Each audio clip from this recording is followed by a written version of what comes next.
প্রিয় দ্বাদশ শ্রেণীর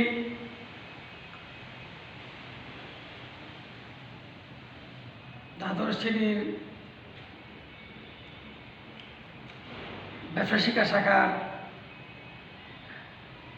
ছাত্রীরা সবাইকে আসসালামু আলাইকুম।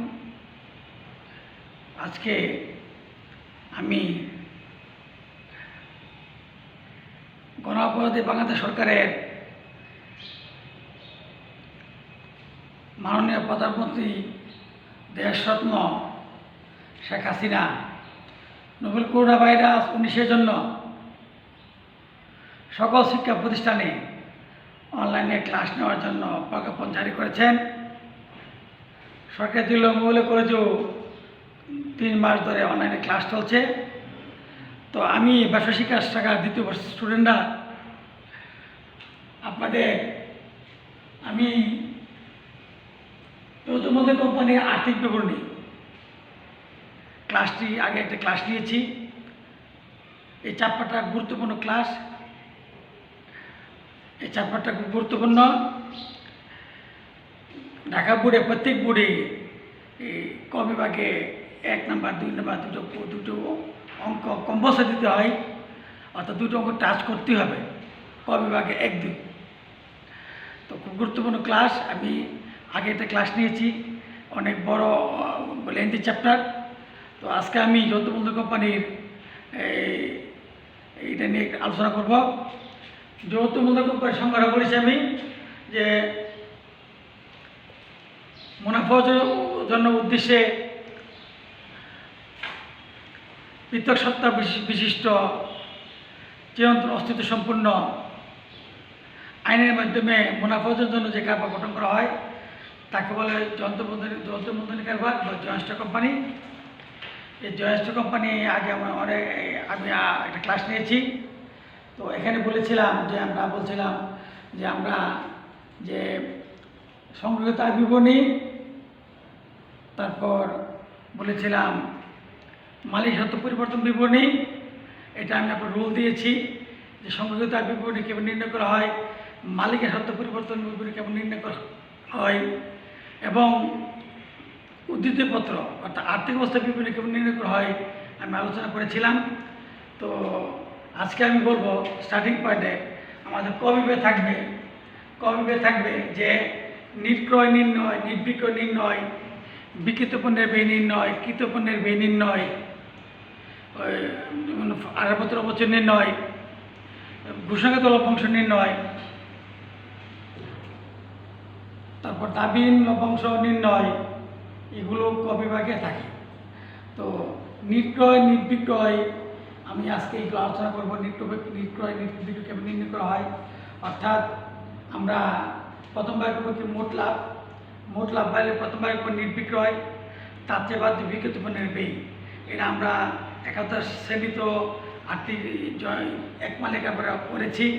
যৌথমূলধনী কারবার একটু আমাদের এই 2য় বর্ষ আলোচনা আমাদের প্রয়োজন আছে। তো প্রথমে বলবো যে আমরা নির্বিক্রয় কেমন নির্ণয় করা হয়। নির্বিক্রয় প্রথমে হলো বিক্রয় আমরা 9-10 বা করেছি যে বিক্রয়তে বিক্রয় বাদ যা, বিক্রয় পাট্টা বাদ যা, কিন্তু এখানে আমরা কঠিন টাকাগুলো দেব, যেমন অলিখিত বিক্রি ফেরত, অলিখিত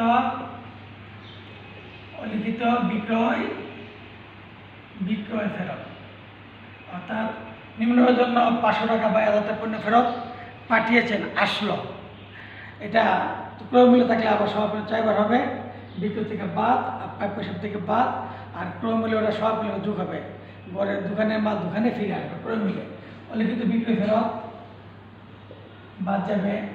যদি সমন্বয় বলে নিম্নের জন্য বা এই যে নমুনা ভূমিত হয় যে সরবরাহ কর্তৃক মালিক যে খরিদ্দার কর্তৃক 500 টাকা বা 1000 টাকা পণ্য ফেরত পাঠিয়েছেন, যে সেভুক্ত হয়নি, ক্রয় মূল্য 800 টাকা, তাহলে এই যে 1000 টাকা এটা বিক্রয় থেকে বাদ, প্রাপ্য হিসাব থেকে বাদ, আর ক্রয় মূল্যটা মজুত পণ্য বাড়বে, দোকানে মাল দোকানে ফিরে আসবে, ক্রয় সব 2 বার স্টক উইথ কাস্টমার অর্থাৎ ক্রেতা নিকট মজুত 2 বার যোগ হবে। তাহলে আমরা এই যে সমন্বিত যেগুলি বিক্রি ফেরত থাকে তাহলে বাদ দেবো অলিখিত বিক্রি ফেরত বা নতুন বিক্রি ফেরত। তারপর আমরা বাদ দেবো কি মুনাফা বিহীন বিক্রয়। আমি আগে বলেছি মুনাফা বিহীন বিক্রয় ক্রয়তে বাদ বিক্রয় হইতে বাদ, যেহেতু মুনাফা হয় নাই বিক্রয় বিক্রয় দুটি কমবে। গুডস রিসোল্ড উইথাউট প্রফিট, মুনাফাবিহীন বিক্রয়, এটা ক্রয় থেকেও বাদ বিক্রি থেকেও বাদ। এরপরে আসেন না যে মুনাফা বিক্রয় বাদ দিলাম, তারপরে মালিক কর্তৃক বিক্রি মূল্য পণ্য উত্তোলন, সেটা বিক্রয় লগে যোগ হবে। বিক্রয় মূল্যে উত্তোলন ডিবিট বিক্রি ক্রেডিট, বিক্রয় মূল্যে পণ্য উত্তোলন, বিক্রয় মূল্যে পণ্য, শুধু পণ্য উত্তোলন বললে ক্রয় থেকে বাদ মূল্য থেকে বাদ, মানে বিক্রয় মূল্যে পণ্য উত্তোলন, তাহলে বিক্রয় লগে কী হবে যোগ হবে প্লাস হবে। আর যোগ হবে কি অলিখিত বিক্রয়, অলিখিত বিক্রয়। আমি ফার্স্ট ইয়ারে এটা একাদশ শ্রেণী পড়েছি, তো সেকেন্ড ইয়ার যেহেতু আছে আমি একটু আলোচনা করে দিচ্ছি। গত আগের ক্লাসে আমি বলছিলাম সংহিতার বিবরণী, মালিক সত্ত্ব পরিবর্তন বিবরণী, আর্থিক অবস্থার বিবরণী, এটা আলোচনা করেছিলাম। প্রথম ধাপটা আলোচনা করি নাই। নির্বিক্রয় বিক্রয় বা অলিখিত বিক্রি ফেরত বা মুনাফা বিক্রয়।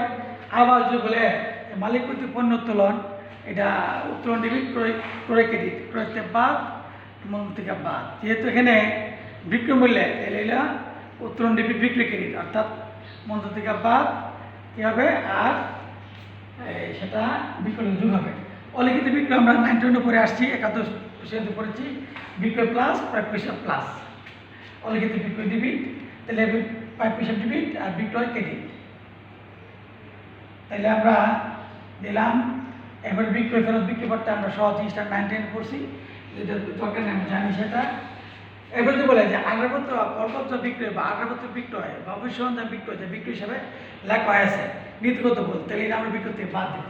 বিক্রয় অন্তর্গত থাকলে বাদ দিলে বাদ আগ্রপত্র বিক্রয়, যদি বিক্রয় অন্তর্গত হয় আগ্রপত্র বিক্রয়, যদি বিক্রয় যুক্ত থাকে সেটা বাদ যাবে, আবার আগ্রপত্র থেকেও বাদ যাবে। তারপর আমরা আসি যে যদি সমন্বয় বলে যে বিক্রয় অথবা ফেরত হইতে প্রেরিত পণ্য 1000 টাকা, যা বিক্রয় নিশ্চিত নয়, ক্রয় মূল্য 800 টাকা, এটাও বিক্রি করতে বাদ যাবে, যেহেতু বিক্রি হয় নাই, আনসার্টেন সেলস, এটাও বিক্রি অথবা ফেরত। অরব এই দুটা বুঝে টাকা বুঝে আসে, বিক্রি অথবা ফেরত।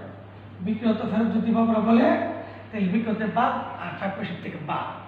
এটা হলো বিক্রি ফেরতের মতো, এটা হলো বিক্রয় ফেরত আসছে, আর এটা বিক্রি হতে পারে অথবা ফেরত আসতে পারে। গুডস রিসোল্ড সেলস অর রিটার্ন, এটা বিক্রি অথবা ফেরত গেলে বিক্রি থেকে বাদ, প্রাপ্য থেকে বাদ, ক্রয় মূল্য থাকলে সব মূল্য যোগে। এই প্রথমটা এর সাথে একই ট্রিটমেন্ট, বিক্রি অথবা ফেরত এটা বাদ যাবে। এরপর আমরা বাদ দেবো কি, আমরা এটা কী করবো কি, আমরা তো বলি বিক্রি মূল্য 15% ব্যাট দেওয়া হবে, তাহলে ব্যাট চলতি হিসাব বা বিক্রয় ব্যাট, বিক্রয় ব্যাট আমরা সেটা বাদ দেব। এইটাই হলো নির্বিক্রয়। আমরা বলে যে নির্বিক্রয় নির্ণয় করো, আমরা মরম করতে গেলে আমার নির্বিক্রয় দরকার লাগবে বিক্রয় বাদ ফেরত বাদ, বিক্রয় বাদটা বাদ, অলিখিত বিক্রি ফেরত বাদ, মুনাফা বিক্রয়, মুনাফা বিক্রয় বাদ, ক্রয় থেকে বাদ, বিক্রয় মূল্য পণ্য উত্তোলন, এটা আমরা শুধু পণ্য উত্তোলন বলে এক কথা, আর বিক্রয় মূল্যের পণ্য উত্তোলন আর এক কথা, বিক্রয় প্লাস আর মধ্যে বাদ, মূল্য থেকে বাদ। অলিখিত বিক্রয় আমরা 9 পরে আসছি, ফার্স্ট ইয়ার করছি, বিক্রয় প্লাস প্রাপ্য প্লাস। আগত বিক্রয় বা অভিসরঞ্জাম বিক্রয় বা কলকাতা বিক্রয়, যে বিক্রি হিসাবে যুক্ত আছে, বিক্রয় যুক্ত আছে, বিক্রি হিসাবে লেখা আছে, তখন আমরা বিক্রি করতে বাদ দেবো। এরপরে বিক্রয়তা ফেরত শর্ত প্রেরিত পণ্য 1000 টাকা, যা বিক্রয় নিশ্চিত নয় কিন্তু ক্রয় মূল্য টাকা, বিক্রয় ফেরত সেটাও বাদ যাবে। তাহলে আমরা এগুলো ওইটা যে 1 2 3 4টা এন্ট্রি 5টা এন্ট্রি বাদ যাবে, 2টা যোগ হবে। আরও আছে বিক্রি ফেরত বিক্রি বাট্টা, এগুলো আছে। তাহলে আমাদের এগুলো জানতে হবে, এগুলো না জেনে ফরিগুলো যাওয়া যাবে না। বিক্রয় ভুল হলে মোটলাভ ভুল, সবটাই ভুল। এজন্য আমরা বিক্রয়টা নেট সেলসটা যদি কতে থাকে আমরা দেখাবো, আর যদি অঙ্ক করতে আমরা ফার্স্ট পরে 2টো অঙ্ক, সেকেন্ড পরে 2টো অঙ্ক, ফার্স্ট সোল্ডারশিপ একেবারে দুটো অঙ্ক, আর্থিক বিবরণী, কোম্পানির দুটো অঙ্ক আর্থিক বিবরণী, মাস্ট এসেন্সিয়াল নিট বিক্রি জানান আমাদের। তো আমরা কি বলছি যে বিক্রেতাকে সুমনে বলে নিম্নমানের জন্য 500 টাকা পণ্য ফেরত ক্রেতায় খরিদ্দার পণ্য ফেরত পাঠিয়েছেন আসলো, তাহলে এটা বিক্রি ফেরত, তাই না? তাহলে বিক্রেতা বাদ প্রাপ্য থেকে বাদ। মনে হয় বিক্রি আমরা আরও জানি যে ফার্স্ট পর জেনেছি বিক্রেতা বাদ ক্রয় থেকে বাদ।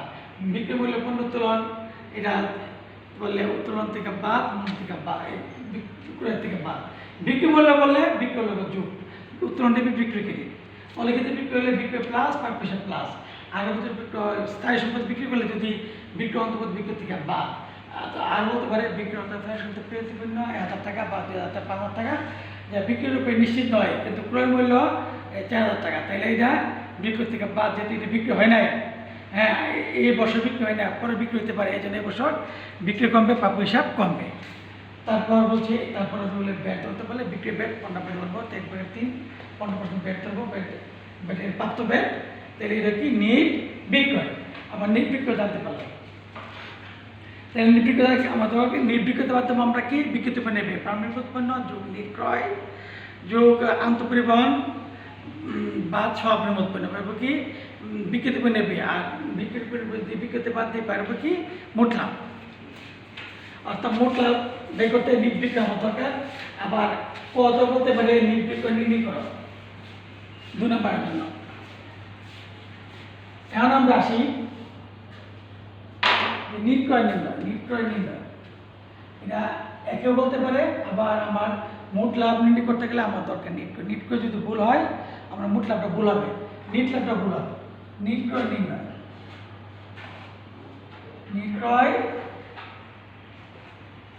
নির্ণয় আমি আগে ক্লাসে পড়েছি যে মালিকের হয়তো পরিবর্তন বিবরণী, সংরক্ষিত আয় বিবরণী আর আর্থিক বস্তু বিবরণী।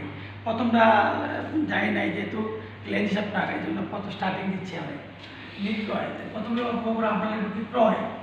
প্রথমে আমরা অনেকেই জানি 9-10 পড়ছি, আমরা এইটার ফার্স্ট ইয়ারও আমরা করেছি ক্রয়। ক্রয়তে মাধ্যমে কি বাদ, আমরা বলছি করে ফেরত করে বাদটা আমরা এখানে দেবো না, সহজে না জানছি। যদি সমন্বয় বলে যে নিম্নমানের জন্য 500 টাকা পণ্য সরবরাহকারী মানে সাপ্লায়ার বললে কি করে ফেরত, সরবরাহকারী ফেরত দিয়েছেন, সরবরাহকে ফেরত দেওয়া হলে ফেরত পাঠানো হলে তাহলে কী বা ক্রয় ফেরত, নতুন ক্রয় ফেরত বা অলিখিত ক্রয় ফেরত। আর ফেরত পাঠিয়েছেন আসলো বলে নতুন বিক্রি ফেরত। এবার আমরা সমন্বয় বিক্রি করবো অলিখিত ক্রয় ফেরত, অলিখিত বিক্রির মতোই না, অলিখিত ক্রয়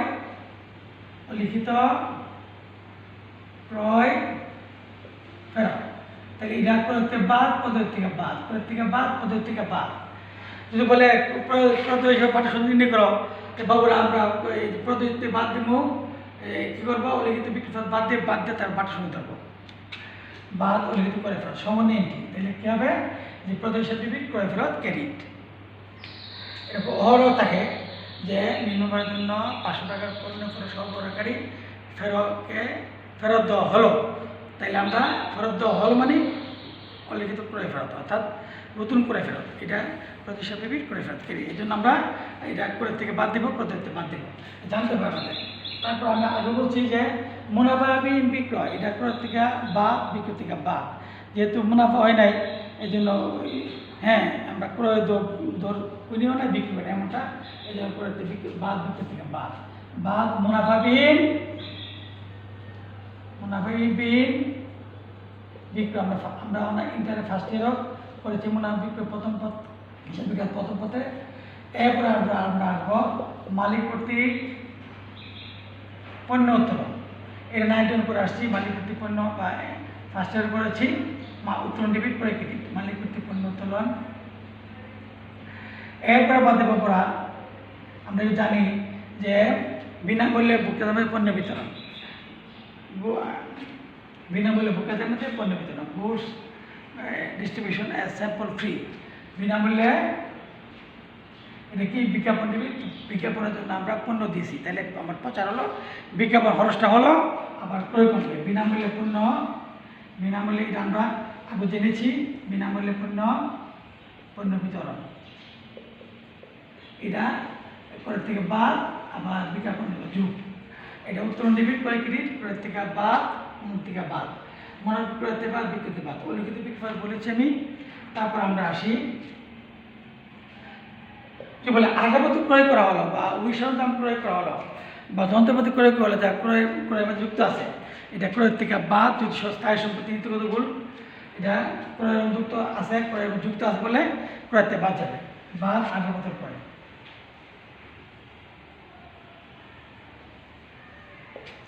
এটা বাদ দেবো আমরা। তাহলে আমাদের প্রথম বলছে যে বিক্রয় নির্ণয় দিলাম, তাতে বাদ দেবো কি বিক্রিত পণ্যের ব্যয় প্রারম্ভিক উৎপন্ন যোগ নির্ক্রয়।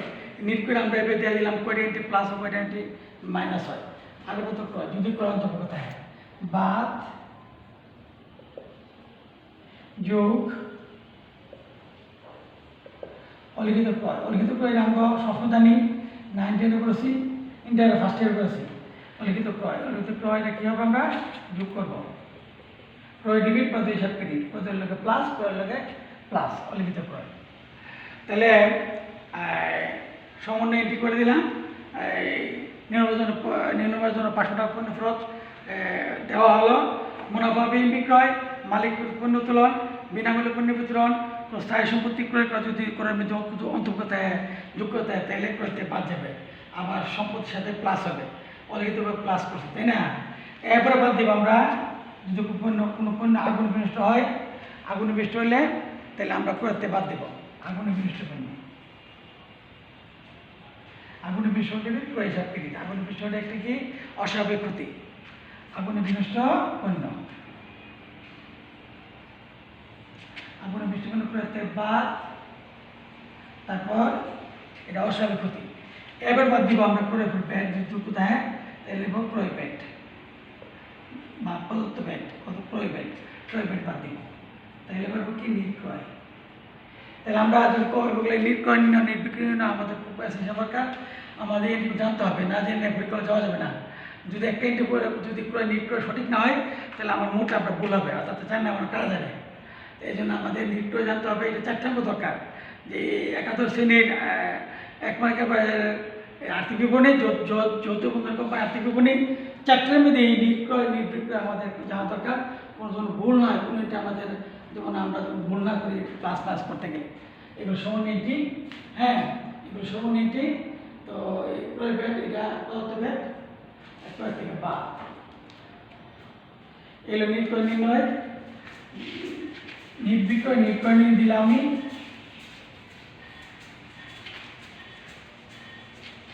এখন আমি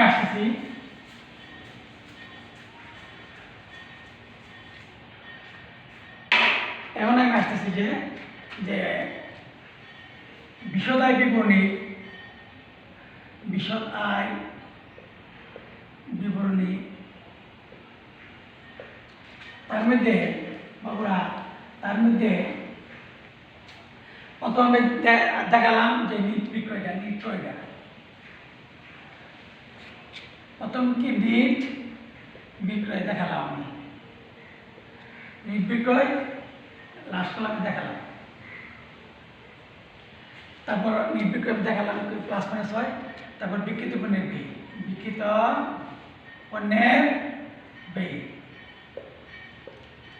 বিক্রিত পণ্যের প্রথম হলো প্রারম্ভিক মূল পণ্য। প্রারম্ভিক মূল পণ্য বলতে প্রারম্ভিক মজুত থাকলে সেটা বাদ যাবে। প্রারম্ভিক মজুত পণ্য, হ্যাঁ দিলাম, এটা দিলাম। বিক্রিত পণ্যের ব্যয় নির্বিক্রয় আমি দেখাইছি কেমন নির্ণয় করতে হয়। নির্বিক্রয় বিক্রিত পণ্যের ব্যয় প্রারম্ভিক উৎপন্ন যোগ নির্ক্রয়, তাও দেখালাম। নির্ক্রয় যে কতগুলো প্লাস মাইনাস করতে হয় নির্ক্রয়। এবার দুপুর আমরা যোগ করবো কি যে ট্রান্সপোর্টেশন ইন আন্তঃপরিবহন সংক্রান্ত যদি, যেমন যোগ মজুরি, জাহাজ ভাড়া, আন্তঃপরিবহন এগুলো আমরা জানি। আন্তঃপরিবহন, হ্যাঁ মজুরি, জাহাজ ভাড়া, আন্তঃপরিবহন, বহন খরচ, আন্তঃশুল্ক, শুল্ক, নগর শুল্ক, এগুলো আমরা কী প্লাস করবো। এটা হলো কি প্রত্যক্ষ খরচ, যে কোনো প্রত্যক্ষ খরচ। বাবুরা নিট বিক্রয় আমি দিলাম, বিকৃত পণ্য দিলাম, প্রাণমূলক উৎপন্ন যোগ নিট করে আমি আগে দেখাচ্ছি প্রায় 6-7টা ইন্টু প্লাস মাইনাস হয়, সময় ফেললো কি প্রত্যক্ষ খরচ। পরীক্ষা প্রত্যক্ষ খরচ নিয়ে করো কবে আসতে পারে, প্রত্যক্ষ খরচ আমি জানি না, যোগ করে ফেলে যোগ করলাম প্রারম্ভিক যোগ নিট যোগ প্রত্যক্ষ খরচ বা সহপরিমাণ উৎপন্ন। সহপরিমাণ উৎপন্ন আগুন বিষয় যোগ কোথায়, তাহলে আগুন বাদ দিতে হবে। তারপরে যে এত 10,000 পণ্য বিক্রি করা দেখেন ক্রেতাকে সরবরাহ হয় নাই, এটা বলে অসংগঠিত পণ্য বা আনডেলিভার গুডস। হ্যাঁ, আনডেলিভার অসংগঠিত পণ্য, এটাও বাদ দিব আমরা। বাদ দিলে আমরা কী লিখবো, যে বা সহপরিমাণ পণ্য, সহপরিমাণ পণ্য নিট টাকা লিখবো, সহপরিমাণ মজুদ পণ্য। এটা বিকৃত পণ্য কষ্ট অফ গুডস। আমরা নিট বিক্রিত মাধ্যমে বিকৃত পণ্য আমি নিট ক্রয় নিট বিক্রয়টা আমি আলাদা দেখাই দিয়েছি যে কী কী প্লাস মাইনাস করতে হয়। নিট বিক্রয় এটা আমরা জানি, আমরা 9টা জানিয়েছি প্রারম্ভিক উৎপন্ন যোগ নিট ক্রয় যোগ আন্তঃপরিবহন প্রত্যক্ষ খরচ বা সরকারি, এগুলো কি মোট লাভ। এটাই বললাম মোট লাভ। আমরা এটাও আসতে পারে যে বিকৃত পণ্য নির্ণয় করো কবে পাবে, প্রারম্ভিক উৎপন্ন যোগ নিট ক্রয় যোগ প্রত্যক্ষ খরচ বা সরকারি উৎপন্ন। এই বললাম আমরা কি পেলাম, আমরা ক বিভাগ পেলাম, খ পেতে পারি, খ বিভাগ পেলাম, কবে পেতে পারি কি নিট ক্রয় নির্ণয়, নিট বিক্রয় নির্ণয়, প্রত্যক্ষ খরচ নির্ণয়, বিকৃত পণ্যের ব্যয় নির্ণয়, সহপরিমাণ উৎপন্ন বাদ না দিলে কৃত পণ্যের ব্যয় নির্ণয়, প্রারম্ভিক যোগ নিট ক্রয় যোগ প্রত্যক্ষ খরচ এগুলো কৃত পণ্যের ব্যয় নির্ণয়, কৃত পণ্যের ব্যয় নির্ণয়, বিকৃত পণ্যের ব্যয় নির্ণয়, নিট বিক্রয় নির্ণয়, নিট ক্রয় নির্ণয়। এটা ক বিভাগের জন্য, খ বিভাগের জন্য পেলাম কি, যে খবর পেলাম কি আমরা মোট লাভ পর্যন্ত পেলাম। আচ্ছা, নিট লাভটা দিচ্ছে, নিট লাভটা যে কোনো অপরিচালনা আয় প্লাস পরিচালনা ব্যয় মাইনাস অপরিচালনা ব্যয় মাইনাস আমরা পাবো। এটা আমরা কেমন করি, এটা নিট বিক্রয়ের ব্যাপারটা বলতে চাচ্ছি। যে আমরা এখন আসি যে আমি ওইদিন বলছিলাম যে সংগঠিত বিপণী আর বিষয়দায় মালিক হাতে পরিবর্তিত বিপণী, সেটা 4 দিয়েছিলাম, বুঝিয়েছিলাম, শুধু বাদ ছিল কি আর্থিক অবস্থা বিপণী। আমরা প্রথমটা লাস্টটা দিচ্ছি, ওই দিন ক্লাসের সময় দিতে পারে নাই। আর্থিক অবস্থার বিপণী, আর্থিক অবস্থার বিবরণী। প্রথম হলো সম্পদ। সম্পদে কি প্রথম পয়েন্টটা কি স্থায়ী সম্পদ, স্থায়ী প্রথম পয়েন্টটা স্থায়ী সম্পদ। প্রথম যে সুনাম দিতে হবে, সুনাম না নাম্বার কাটবে। প্রথম কি সুনাম, স্থায়ী সম্পদ প্রথম কি সুনাম। তারপর এগুলো কি ভূমি দালান কোটা, এরপরে কল্প যন্ত্রপাতি, তারপর আসবাবপত্র ইজারা সম্পত্তি, এগুলো হলো স্থায়ী সম্পদ দিতে হবে। প্রথম সুনাম দিতে হবে। যে সুনাম কি বলতে পারে, যে শেয়ার অধিকারের সম্পূর্ণ অংশ সুনাম দেওয়া অবলুপ্ত করো, তাহলে আমরা সুনাম তো অধিকারটা বাদ দিব, অধিকার থাকবে না। আর শেয়ার অধিকারের সম্পূর্ণ অংশ সুনাম দেওয়া অবলুপ্ত করো, সুনামের অবশ্যই অংশ বা অর্ধেক চলতি বছর মনে আমাদের অবলুপ্ত করা, তাহলে বাবুরা সুনাম থেকে বাদ দিব অধিকার, বাকি সুনামটা অর্ধেক অবলুপ্ত হবে, সম্পূর্ণ অবলুপ্ত হবে। তো বাবুরা প্রথম স্থায়ী সম্পদ সুনাম, তারপর ভূমি দালান কোটা, কল্প যন্ত্রপাতি, আসবাবপত্র ইজারা সম্পত্তি, তারপর দীর্ঘমেয়াদী বিনিয়োগ, দীর্ঘমেয়াদী বিনিয়োগ, দীর্ঘমেয়াদী শুধু বিনিয়োগের জন্য একটা পয়েন্ট দেবো, দীর্ঘমেয়াদী বিনিয়োগ। এই 4টা পয়েন্ট বলতে পারে যে মূল সম্পদ নির্ণয় করা। মূল সম্পদ বললে তাহলে প্রথম স্থায়ী সম্পদ, দীর্ঘমেয়াদী বিনিয়োগ, 3 নাম্বার চলতি সম্পদ। চলতি সম্পদ, এটা চলতি সম্পদ আমরা আগে জেনেছি। আবার ক বলতে পারে চলতি সম্পদ নির্ণয় করা, বা গ বলতে পারে চলতি সম্পদ নির্ণয় করা। হাতে নগদ ব্যাংকে জমা, তারপরে প্রাপ্য হিসাব, প্রাপ্য নোট, সহপরিমাণ উৎপন্ন, অগ্রিম ভাড়া বিমা, এগুলি হলো চলতি সম্পদ। চলতি সম্পদ 3 নম্বর কি চলতি সম্পদ। তারপর 4 নম্বর হলো অসমন্বিত ব্যয়, অসমন্বিত ব্যয়। এবার ইনটেনজিবল অ্যাসেটস, বোয়া অলিক সম্পদ, অসমন্বিত ব্যয়। অসমন্বিত ব্যয় অনুপাত বলেছি। অসমন্বিত ব্যয় হলো প্রাথমিক খরচাবলী। প্রাথমিক খরচাবলী একটা ইন্ডাস্ট্রি হওয়ার আগে যে খরচটা, দলিল, কাগজপত্র, এগুলি প্রাথমিক খরচাবলী। এই প্রাথমিক খরচাবলী বিলম্বিত বিজ্ঞাপন, শেয়ার দালালের দস্তুরি, শেয়ার অবলোকের দস্তুরি, দায়ী গ্রাহকের কমিশন, এগুলো হলো কি অসমন্বিত ব্যয়। 4টা পয়েন্ট, 2 হলো মূল সম্পদ নির্ণয় করা। 4 নম্বরের জন্য গ বিভাগে প্রথম স্থায়ী সম্পদ, দীর্ঘমেয়াদী বিনিয়োগ, চলতি সম্পদ, অসমন্বিত ব্যয় বা অলিক সম্পদ। 4টা পয়েন্ট। হ্যাঁ, আর সম্পদের দায়ের 4টা পয়েন্ট। মালিকের সত্ত্ব, দায় দানের পরিমাণ নির্ণয়। মালিকের সত্ত্ব, মালিকানা সত্তা ও দায়দেনা বা শেয়ার মূলধন, এখানে ফার্স্ট পারবে মালিক সত্তা, শেয়ার মূলধন ও কোম্পানিকে শেয়ার মূলধন ও দায়দেনা নির্ণয়, পরিমাণ নির্ণয়।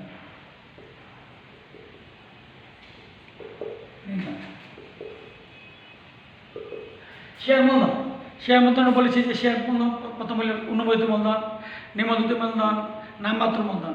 Registered capital, nominal capital, authorize capital. যে মূলধন কোম্পানি অনুমোদন লাভ করে সেটা অনুমোদন, এটা ক্লোজ হয়ে যাবে। হ্যাঁ, প্রথম একটা আমরা কি শেয়ার মূলধন এটা শেয়ার করতে দরকার লাগে আমাদের। শেয়ার মূলধন প্রথম কি অনুমোদিত মূলধন ক্লোজ হবে। ইস্যুকৃত বিলিখিত যে সে বিক্রি প্রচার করা হয়, ইস্যু বিলিখিত মূলধন ক্লোজ হবে। তলবকৃত যদি বকেয়া তলব না থাকে তাহলে ক্লোজ হবে না। যদি ডেবিট পেড বকেয়া তলব থাকে তাহলে কী হবে, বাদ যাবে। তলবকৃত আদায়কৃত মূলধন, পেড আপ ক্যাপিটাল। তাহলে প্রথম কি অনুমোদিত মূলধন, ইস্যুকৃত বিলিখিত মূলধন, তলবকৃত মূলধন, আদায়কৃত মূলধন। আদায়কৃত মূলধনটা বন্ধ হবে না, আদায়কৃত মূলধনটাই মূলধন। আর আদায়কৃত মূলধনটা কী ধরতে হয়, লভ্যাংশ ধরতে হয়। শেয়ার মূলধনের উপর 10% লভ্যাংশ, পেড আপ আদায়কৃত মূলধনের উপর ধরবো, বকেয়া তলব বাদ দিই। হ্যাঁ, তাহলে আদায়কৃত মূলধনের উপর লভ্যাংশ ধরতে হয়। তো অনুমোদিত মূলধন, ইস্যুকৃত বিলিখিত মূলধন, তলবকৃত মূলধন, আদায়কৃত মূলধন। আদায়কৃত মূলধনটা 3টা মূলধন ক্লোজ হবে, আদায়কৃত মূলধন ক্লোজ হবে না। প্রথম পয়েন্ট শেয়ার মূলধন বলতে পারে, শেয়ার মূলধন দায়দেনা পরিমাণ তাও বলতে পারে, অথবা বলতে পারে আর্থিক অবস্থা বিবরণী। আর্থিক অবস্থা বিবরণী বলে বাবুরা 4টা সম্পদের পয়েন্ট, 4টা দায়ের পয়েন্ট। আর একটা এটাও বলতে পারে, এটাও বলতে পারে। হ্যাঁ, 4টা করে পয়েন্ট হবে। শেয়ার মূলধন 2 নম্বর কি, সঞ্চিতি ও উদ্ধৃত, রিজার্ভ এন্ড সারপ্লাস, সঞ্চিতি ও উদ্ধৃত। সঞ্চিতি উদ্ধৃতির মধ্যে প্রথমে সাধারণ সঞ্চিতি, তারপরে যাবে লভ্যাংশ মতগ্রহণ তহবিল, এই দুটো যাবে। তারপর যাবে সংগৃহীত এর উদ্ধৃত, শেয়ার অধিকার, এই 4টে যাবে। আমি বলছিলাম মালিক হয়তো পরিবর্তন বিপরীত মেধ, সেটা আছে এমন সঞ্চিতি উদ্ধৃত। এখানে চলতি দায় যাবে না। কল্যাণ তহবিল, ত্রাণ তহবিল, বোনাস তহবিল, তারপর হলো সিডর তহবিল, এগুলো চলতি দায়। সঞ্চিতি হবে সাধারণ সঞ্চিতি, যুগ্ম সংস্থান, তারপরে বংশমতকরণ তহবিল, তারপর উদ্ধৃত বল সংগীত এর উদ্ধৃত, আর তারপরে অধিয়া। এই 4টা পয়েন্ট যাবে এখানে, এই সঞ্চিত উদ্ধৃত পয়েন্টে 4টা। এটি একটু কঠিন। সাধারণ সঞ্চিতি রামে থেকে সময় একটা যুগ হবে, নতুন সংস্থান, তারপরে সংগীত এর উদ্ধৃত, সে অধিয়া। হ্যাঁ, আর বংশমতকরণ তহবিল থাকলে বংশমতকরণ তহবিল কি মালিকানা তহবিল, অর্থাৎ সঞ্চিত উদ্ধৃত পয়েন্ট যাবে। 3 নম্বর পাবো হবে কি, দীর্ঘমেয়াদী ঋণ, শুধু দিবেন ঋণপত্র। আর 4 নম্বর কি, চলতি দায়। অনুপাতে আমরা বলছি চলতি দায় না, আগে ফার্স্ট পার্ট বলছি চলতি দায়। চলতি দায় একটু ব্যতিক্রম ফার্স্ট পার্ট থেকে। চলতি দায় কি, ঘোষণাকৃত লভ্যাংশ চলতি দায়, দাবি লভ্যাংশ চলতি দায়। হ্যাঁ, নতুন জিনিস কোম্পানির ক্ষেত্রে ঘোষণাকৃত লভ্যাংশ যদি বছরের মাধ্যমিক সময়ে কোম্পানি কোনো শেয়ার হোল্ডারদের দাবিকৃত লভ্যাংশ ঘোষণা করে, শেষে যদি লভ্যাংশ ঘোষণা করে সেটা ঘোষণাকৃত লভ্যাংশ বছর শেষে। তারপর দাবি লভ্যাংশ শেয়ার হোল্ডাররা লভ্যাংশ ঘোষণা করছে কিন্তু নিতে আসছে না, সেটা দাবি লভ্যাংশ। তারপর নতুন আগে সঞ্চিতি। হ্যাঁ, তারপরে দেবে প্রতিহিসাব, প্রতি নোট, ঋণপত্র, বকেয়া সুদ, যে কোনো বকেয়া অবস্থাগুলি, তারপর কল্যাণ তহবিল, ত্রাণ তহবিল, বোনাস তহবিল, সিডর তহবিল, অংশীদারের তহবিল, এগুলিকে চলতি দায়।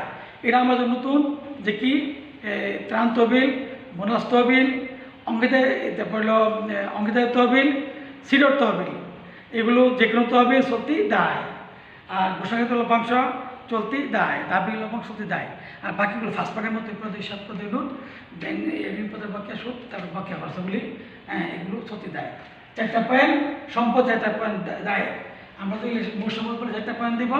আর এটা বললে শেয়ার মূলধন দায়দেনা পরিমাণ বলে 4টা পয়েন্ট দেবো। আর যদি বলে আর্থিক অবস্থা করে নিতে ছোট্ট থাকবে, এই 8টাই দিতে হবে, এগুলো গল্প এটার জন্য।